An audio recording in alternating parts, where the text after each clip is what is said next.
অনুষ্ঠান মানেই ঈশ্বরের কাছে যাহা পরমান্ন, বাঙালির কাছে তাহাই পায়েস।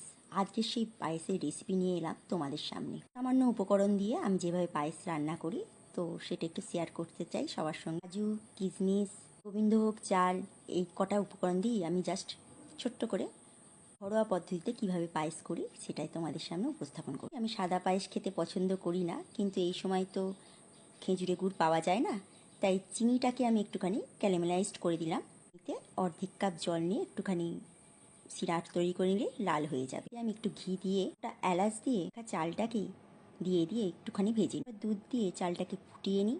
একবার চেক করে নেওয়া দরকার যে চালটা ঠিকঠাক ফুটেছে কিনা। সিদ্ধ হওয়ার পরেই চিনিটা দেওয়া হবে, নয়তো চালটা সব শেষে আমি গুলে রাখে একটু আমুল দুধ দিই, যেটাতে আমার বেশি ভালো লাগে খেতে। মিষ্টিটা আমি অলরেডি আগে জলেতে ভিজিয়ে রাখি যাতে নরম হয়ে যায়, এবং ফুটোবার পরই আমি কাজু কিশমিশটা দিই, নয়তো কেটে যাওয়ার একটা প্রবণতা দেখা যায়। যেইভাবে আমি করি আমি সেইভাবেই ছোট্ট করে তোমাদেরকে উপস্থাপন করছি। কারো ভালো লাগলে অবশ্যই একটু লাইক করে দিও। দেখতে ইয়ামি হয়েছে তা নয়, খেতেও খুব ইয়ামি হয়েছে। আমি নিজেও খেয়ে টেস্ট করে দেখেছি। অবশ্যই সামান্য একটুখানি নুনও দেবে, আমি যেরকম দিয়ে থাকি সামান্য।